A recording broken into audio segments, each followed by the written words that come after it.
team ni Vice President Sara Duterte. Ayun, usual, I'll take questions as usual. Buti lang medyo maaga tayo today. Sir, kamusta po ang ikatlong araw Today lang.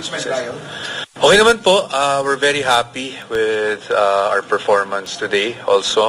I'd like to, of course, thank my co-counsel, Attorney CJ Narvasa, who we feel did a really good job sa kanyang cross-examination.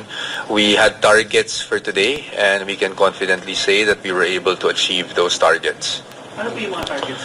Marami kaming mga gustong lumabas, di ba? For example, again, I cannot discuss the merits, but at least yung kita nyo, para factual lang tayo, marami kaming gustong palabasin, like for example, yung extent ng investigation na ginawa, anong mga ibang parts ng video that would provide context, for example, and then also yung nature ng affidavit of investigation, kung isa lang ba talaga yun o may isa pang nauna, etc. So, pagdating naman doon sa kung ano ba talaga yung punto na gusto naming tumbukin doon, hindi ko na lang i-discuss because that will really go into the merits. No? So sa factual lang tayo. And those we had our targets basically for cross-examination, and we're very happy that Attorney CJ was able to execute that to the T. Well, it gave at least a context on our case theory on the matter, diba? Meaning kung ano ba yung sa pananaw namin talaga ang nangyari dito at bakit namin sinasabing walang basihan yung nagiging allegation nila, especially on the dun sa pagiging isang impeachable offense nito.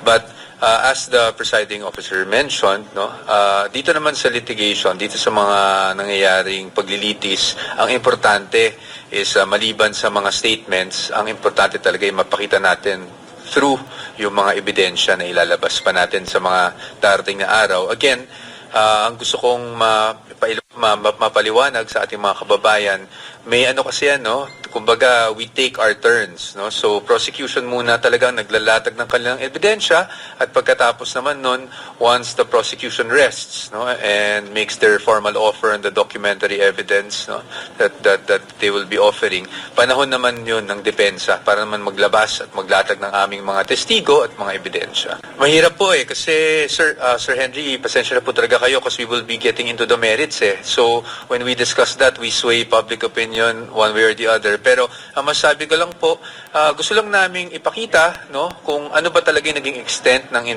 investigasyon na isinagawa, and through the words of the witness, makikita naman po natin kung ano yung nangyari talaga. Well, with the existence of the statement, siguro alam naman nating lahat ay hindi na tayo makikipaglokohan that the statement never existed. But as to the video, for example, it's important kasi ang ebidensya, hindi naman yan pwedeng maglakad mag-isa papunta sa korte, hindi ba? That's why, and not just with impeachment, that's with all regular court proceedings. Hindi naglalakad ang ebidensya mag-isa papunta sa korte. So you need someone to identify it, to authenticate it. Pagdating sa video, syempre, gusto natin malaman saan nila nakuha yung video, 'di ba? Dahil lalo na sa panahon na ganito, wala tayong aligasyon na may binago, wala tayong sinasabing ganun, pero syempre kailangan natin makasigurado na authenticated yung video, na ano ba yung source ng video nila, 'di ba? Kasi karamihan sa atin, I think, I don't know if any one of you here were there, but members of the press were also in that video, and I think it was a Zoom video, So importante na ma-compare yung Zoom video dun sa pinapakitang video sa atin para masabi natin na talagang faithful yung video sa talagang naganap, or talagang yun talaga yung video na lumabas, or yun yung naging Zoom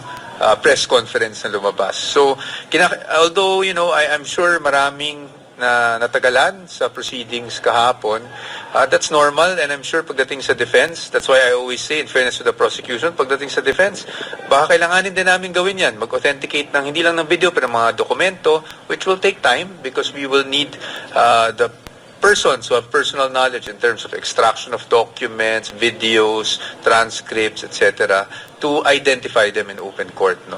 and authenticate them. Well, kanina kasi ang sinasabi naman ay siya hindi expert but competent witness. So we were just really, in every cross-examination, we always test the credibility of the witness to be able to determine if the witness is in fact capable of making the testimonies that he or she is making. So that's just part of it. Pero I don't want to form conclusions because that's for the impeachment court to do. Again, factual lang, no? We just wanted to show that there are two affidavits of investigation, hindi lang isa. Yun na lang po. No? Ngayon, as to what that translates to, again, I really cannot argue our case in the media. Ang affidavit of investigation kasi, yun basically yung complaint na inihain ng NBI.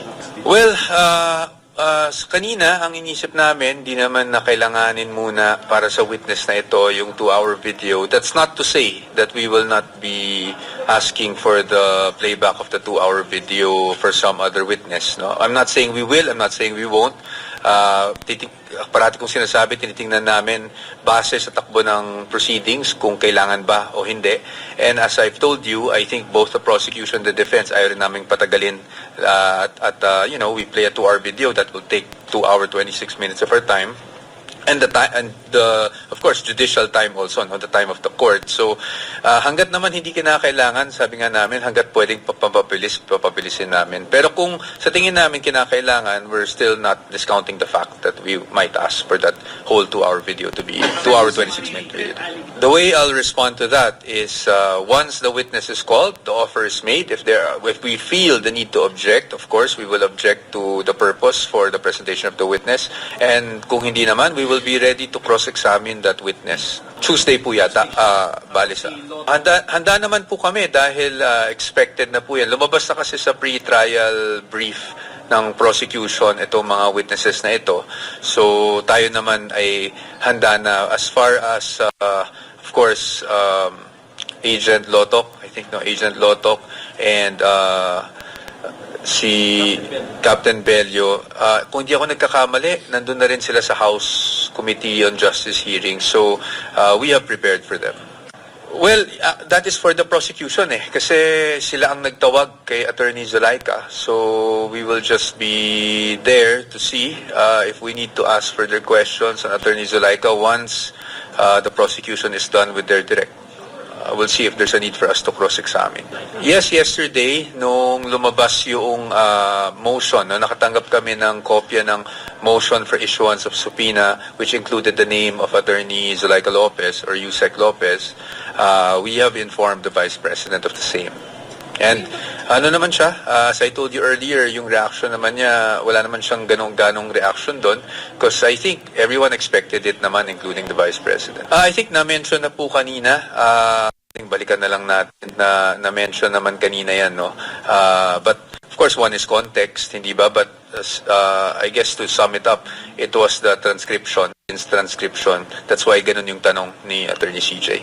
But again, gusto ko lang kasi I'm worried that I'm courting contempt, no? Whenever I answer your questions on substantive matters or at least matters on the merits. So I just wanted to just state for the record that I'm just trying to be factual and recount what happened inside without saying that we were able to prove this or that. Well, si Attorney Narvasa is a very level-headed person. So kung ano man ang mga batikos sa kanya kahapon, pagpuri ngayon, his disposition remains the same. I think sanay naman kaming mga abogado na you can never please everyone at any given time. I've been spokesperson for a few years and I have my group of bashers and group of friends. So we always support each other naman pagdating sa mga ganyan. But our disposition just be level-headed. Sabi nga natin, di ba, hindi tayo nagbibilang kung sinong panalo, sinong talo sa araw-araw because it will happen.